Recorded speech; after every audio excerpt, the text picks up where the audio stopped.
श्री सद्गुरु महाराज की जय। जन्माद्यस्य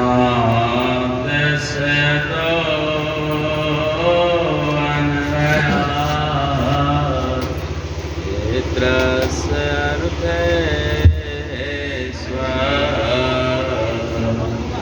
अभिज्ञया स्वरा तेने ब्रह्म हृदय आदि कवये मोहन्ति यत् सूरयः तेजो वारिमृदां यथा विनिमयो यत्र त्रिसर्गो मृषा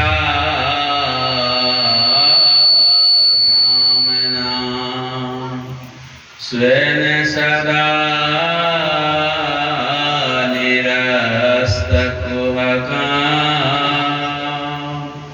सत्यं परां धीमहि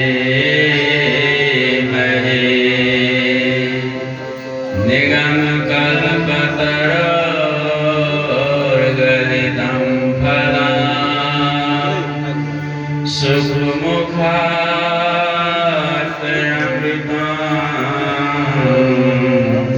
द्रवसंयुतं पिबत भागवतं रसमालयम्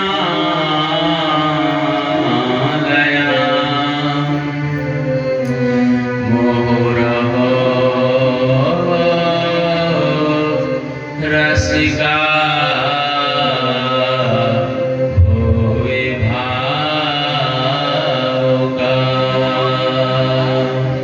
व्रजेव सन्तां नवनीतिचौरं गोपाङ्गनानां चतुकुलचौरम् अनेक जन्मार्जित कृत पाप चौरम चौरागर्गण्यं पुरुषं नमामि बंसी विभूषित करार नवनीरदाभा पीताम्बराधरो नवीम्बफलाधरोष्टा पूर्णेन्दु सुन्दरमुखातरवीन्द्रनेत्रा कृष्णात् परं किमपि तत्त्वमहं न जाने सच्चिदानन्दरूपाय विश्वोत्पत्त्यादिहेतवे तापत्रयविनाशाय श्रीकृष्णाय वयं नमः।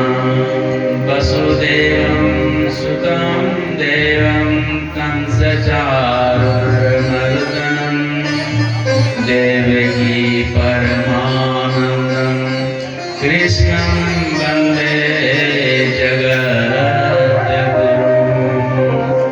गुरुं ब्रह्मा गुरुर्विष्णु गुरुर्देवो महेश्वरः गुरुर्साक्षात् परं ब्रह्म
पद कंज कृपा सिंधु रूप हरि महामोहतम कुंज जासु वचन रवि कर नैया लगा तो भव पार मेरे सतगुरु नैया फोन करे तो गप ना भव पार मेरे सतगुरु नैया लगा दो भव पार मेरे सतगुरु नैया लगा दो पार मेरे सतगुरु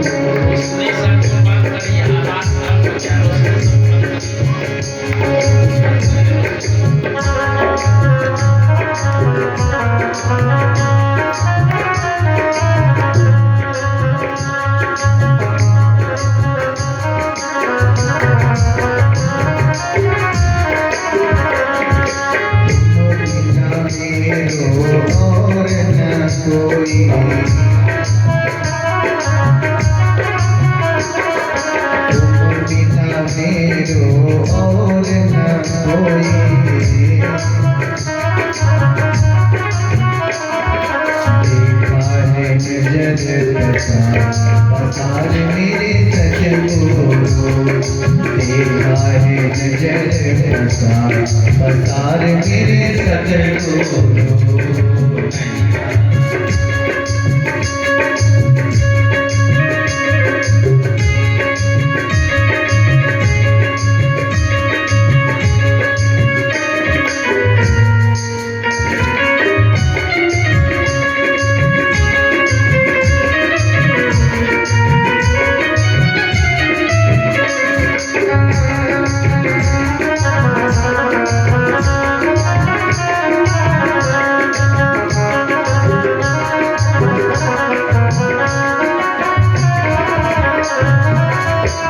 सागर में डूब रहा हूँ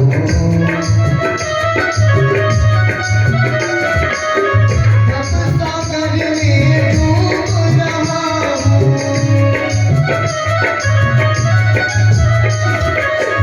अब सागर में डूब रहा हूँ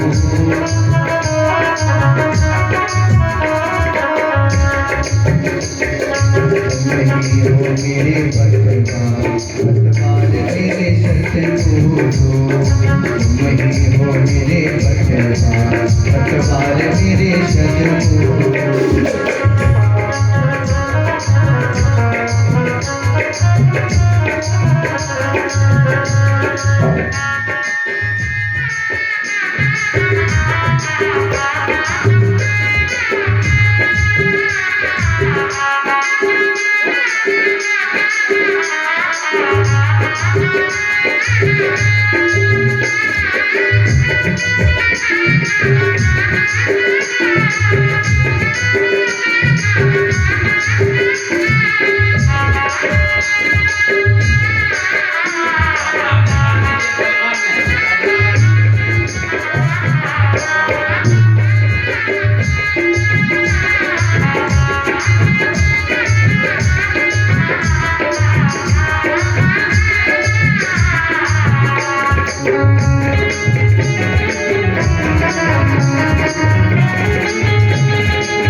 के साथी सब पार उतर गए साथ सब पार उतर गए संग के साथी सब पार उतर गए संग के साथी सब पार उतर गए गई रहा मझधार मेरे सतगुरु गई रहा मझधार मेरे सतगुरु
बलिहार मेरे सतगुरु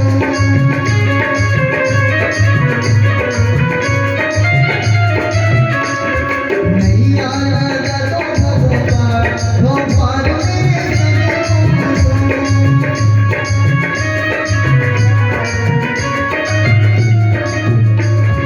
नैया लगा दो भगवान मेरे सतगुरु नैया लगा दो भगवान मेरे सतगुरु नैया लगा दो भगवान मेरे सतगुरु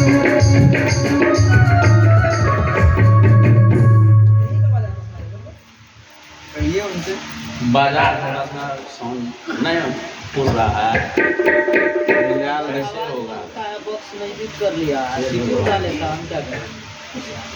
बॉक्स का इधर टूट नहीं चल रहा मुझे तो बहुत दूर नहीं है, बहुत नजदीक में रहता है। हम अच्छा रहते वहाँ एक बार आवाज अगर फोन करें तो भी आवाज दो, एक बार आवाज कम आवाज से ये आधार पे कैसियो गलत है कैसे मतलब होगा? आधार पे तो कहिए, कैसियो नहीं था बाजार ला है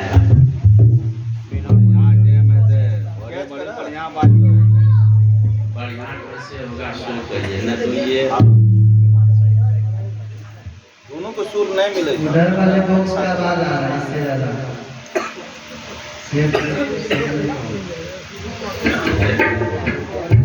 श्री सद्गुरु महाराज की जय। हमारा भी जो आवाज थोड़ा सा बढ़ाइए बाबा का आवाज। श्री सद्गुरु महाराज की जय। श्री वृंदावन बिहारी लाल की जय। श्रीमद् भागवत महापुराण की जय। जिनको जिनको आरक्षित जगह करना है वो पहले आ जाए, और नहीं तो फिर आगे आने का कोशिश नहीं करे। क्यों कि कल ही ये पंडाल भर गया है, तो आप लोग थोड़ा थोड़ा आगे ही आकर के बैठिए। जो जगह जो रखे ना, हाँ न 2-2.5 घंटा वाली बात है, समझे ना। इसलिए आप आगे सट करके बैठिए, और उधर खाली है उधर बैठाइए, समझे। हाँ ये पाछू पड़ते हैं। हाँ करके बैठिएगा तो अच्छा है। आमने सामने की जगह है खाली, माता जी के आगे घसक क्या और आप घसक हाँ सट के बैठिए तो अच्छा लगेगा। अच्छा चलो एक बार गप सब बाद में थी, पाचन ला बाद में। हाँ हाँ थोड़ा सट के बैठिए। और है उधर जो कुल की गैलरी है, गैलरी को भी भरने का प्रयास करिए, है ना। हमारी नज़र वहाँ तक जाती है, वो गैलरी में भी ला करके बुढ़िया सबको बैठाइए। जिनका काम ऊंचा हो गया है उनको साउंड बॉक्स के पास पर बैठाइए, ताकि वो बढ़िया से सुने। हाँ तो बोलो श्री वृंदावन बिहारी लाल की। और आप लोग भी थोड़ा घसक जाइए, उधर साइड खाली रखे हैं, खाली मत रखिए, क्योंकि आज भर जाएगा, कल भी भर गया था। प्रिय व्रतो तान पादो शत्रुपा पते सुतो वासुदेवस्य करया रक्षयाम जगतः स्थितो। आइए आप लोगों का स्वागत है श्रीमद् भागवत के प्रांगण में। और घर द्वारों से, खेती बाड़ी से, व्यापार बिजनेसों से मन को हटाकर कथा में लगाइए। कथा कहिए, सत्संग कहिए, एक ये बात है। सत्संग सत सोई जो बिन से नहीं है। कथा का अर्थ क्या होता है? क का अर्थ होता है ब्रह्म, और था का अर्थ होता है प्रकार। जिस ब्रह्म के अनेक प्रकार से कथा कहानी के माध्यम से समझाया जाए, उसी का नाम है कथा। क्योंकि ब्रह्म बड़ा सूक्ष्म तत्व है। उस सूक्ष्म तत्व को समझाने के लिए संतों ने, ऋषियों ने छोटे छोटे प्रसंग, आख्यायिका इतिहास का सहारा लेकर उस ब्रह्म की ओर सबको प्रवृत्त किया है, क्योंकि ब्रह्म इतना सरल सहज नहीं है जो समझ ले। जानते हैं जहाँ विज्ञान समाप्त होता है वहाँ से अध्यात्म प्रारंभ होता है। आज आप समझ सकते हैं कि ये अध्यात्म विज्ञान कितना सूक्ष्म है। इसीलिए श्रीमद् भागवत में छोटी छोटी कथाएं हैं। जैसे आप उपनिषद पढ़ेंगे, उपनिषद में केवल आत्म ब्रह्म का चिंतन है, लेकिन वहाँ भी छोटी छोटी कथाओं का ऋषियों ने सहारा देकर ब्रह्म का बोध कराया है। वैसे यहाँ पर ब्रह्म का बोध कराने के लिए एक से एक प्रसंग यहाँ से छूटते हैं। अब भाग्यशाली लोग उन प्रसंगों को हृदयंगम करके अपने हृदय को, अंतःकरण को शुद्ध करते हैं। भाग्यशाली हैं आप लोग इस घोर कली काल में और टेढ़ी मुसहरी के अंदर है ना भागवत कथा हो रही है। अर्थ प्रधान युग है। सुबह से शाम तक लोग अर्थ की ही व्यवस्था चिंतन में लगे रहते हैं। धर्म के नाम पर 2 पैसा खर्च करना नहीं चाहते हैं, लेकिन हमारे दामोदर बाबू, दामोदर मेहता जी कितना भगवान ने उदार हृदय दिया है, जो अपने कमाई का पैसा थोड़ा थोड़ा जमा करके भगवान का यशगान करा रहे हैं। ये सबके माध्यम, सबके हाथों, सबके धन से नहीं होता है ना। जिसके पुण्य है, धर्म है पूर्व जन्म के, उन्हीं का पैसा धर्म में लगता है। सबका पैसा धर्म में नहीं लगता है, याद रखिए। बहुत लोगों के पास पैसा है, सर रहा है, ठीक है ना, और एक दिन उसके कोई काम में नहीं आते हैं, और इनका पैसा सत्काम में लग रहा है। भगवान बहुत खुश है। जो गुरु से अत्यधिक प्रेम करते हैं उनको गोविंद की कथा मिलती है। तो हमारे दामोदर बाबू गुरु से बड़ा प्रेम करते हैं, बड़ा स्नेह करते हैं, इसलिए गुरु की कृपा से गोविंद की कथा इनको मिल रही है।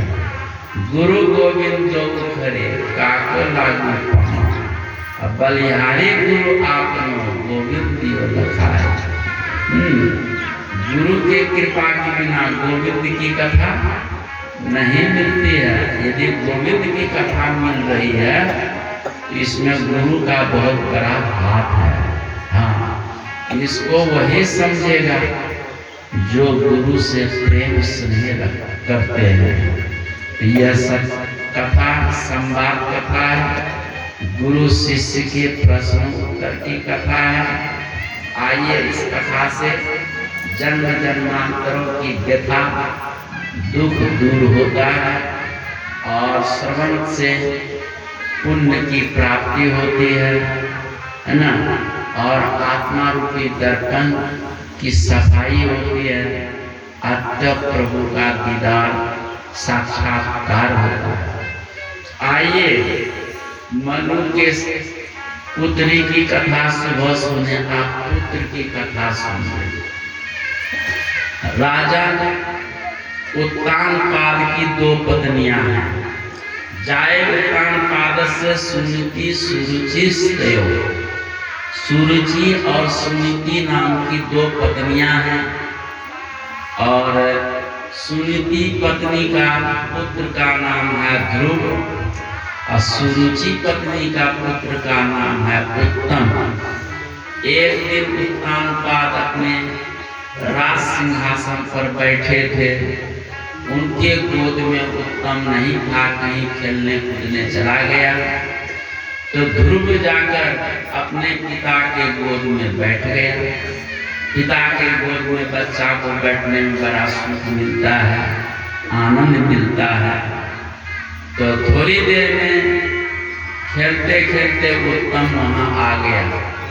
उत्तम अपने पिता के गोद में बैठने के लिए रोने लगा। तब तक रोने की आवाज उनकी माँ सुरुचि ने सुनी, तो दौड़ी दौड़ी वहाँ पर आती है। कहा, बेटा तू तो राजकुमार है, मेरा एक लाडला है, तुम तो अभी खेलने गया था, किसी ने मार दिया? नहीं माँ, तो फिर तू रो रहा कि मैं अपने पिता के गोद में बैठना चाहता हूँ। सूर्य जी ने कहा कि ध्रुव, तू उतर जा, पिता के गोद में बैठने का अधिकारी नहीं है। तुम पिता के गोद में बैठना चाहते हो तो मेरे कोख से, मेरे गर्भ से तुम्हें जन्म लेना पड़ेगा, नहीं तो उतर जा। उत्तम बैठेगा। ये सौतीली माँ है, सौतिया दाहा नहीं होता है, वही सौतिया दाहा। अपने पुत्र से प्रेम, दूसरे के पुत्र से बैर, ये सौती नहीं कर सकते, समझे? तो नारायण वो बच्चा महान संस्कार से संस्कारित था और रोता हुआ अपनी माँ सुनीति के पास चला गया। सुनीति अध्यात्म ज्ञान से ओतप्रोत थी और विवेकनी थी, साधवी सादगी जीवन बिताती थी, साधना योग धर्म परायणा भी थी। कहा, बेटा तू तो एक ज्येष्ठ कुमार है, तू क्यों रो रहा है? किसी ने मार दिया या किसी ने कुछ कह दिया? नहीं माँ, सुरुचि माँ ने इस तरह की बातें मुझसे कही है। कहा, बेटा तो ऐसे पिता के गोद में बैठने के लिए रोता है, जिसके गोद में बैठे बार बार उतरे। अरे ऐसे पिता के गोद में बैठने से क्या लाभ? तो ऐसे पिता के गोद में एक बार बैठेगा बेटा, तो फिर उतरने का कभी मौका ही नहीं लगेगा। काकी माँ, ऐसे पिता कौन है? तो ऐसे पिता परम पिता परमेश्वर है। काकी माँ, ऐसे परम पिता परमेश्वर कहाँ मिलेंगे? काकी बेटा, जंगल में ध्यान तपस्या करने से ही वो प्रसन्न होकर अपने गोद में बैठाते हैं, फिर वह है ना गोद से